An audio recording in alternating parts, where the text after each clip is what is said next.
ازاي تدور على شغل في فرنسا النهارده؟ هقول لك تدور ازاي. هتصحى الصبح بدري، ده شنطي، ده مبنى عليه ناس مليون في المية. اي شوانط في باريس بنسبة مليون في المية او في المدن الكبيرة هتلاقي عرب. انا على حدود انجلترا، عاوز اقول لك ان المكان ده شغال فيه عرب. عاوز اقول لك النهارده وانا ماشي هنا واحد بيعمل بلاك وخارج ياهوت، الناس اللي شغالين دول عرب بيتكلموا عربي. يعني لو انت لسه جاي جديد ومش لاقي شغل، هتلف في الشوارع الصبح بدل ما بتنام. صدقني اسعى وما تحتاجش لحد. صدقني اصحى الصبح.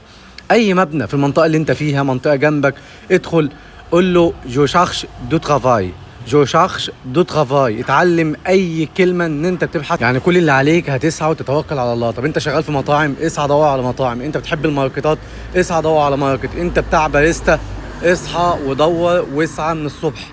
اي واحد في اي مهنه هتلف، هتدخل شنط زي ده، شنط شغالين فيه كل حاجه جوه، كل حاجه.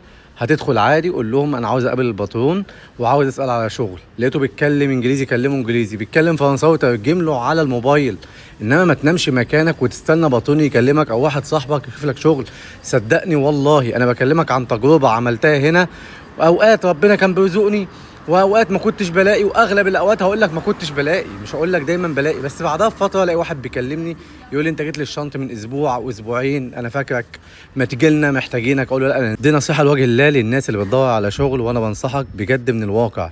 انما في ناس بتيجي هنا كتير جدا تفضل نايم مكانها مستنيه واحد صاحبه يجيب له رقم، مستنيه حد يشغله او يقعد على القهوه. القعده على القهوه مش هيجيب شغل.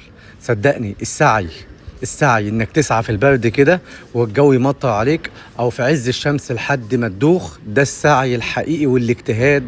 وده يا ابن ادم لا تسألني رزق غد كما لم اسألك عمل غد، ولكن اسعى واعمل اللي عليك عشان ربنا سبحانه وتعالى يكافئك ويرزقك بجد.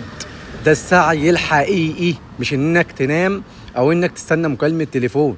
شنطي اتنين، الشارع ده كله شوانط. عاوز اقول لك هنا كذا شنطي شغالين فيه، هتلف بيتكلموا في باريس. مفيش شنطه، مفيش حد ما بيتكلمش عربي. كل الفيديو مفيد ودي نصيحه لوجه الله، ربنا يوفقكم جميعا.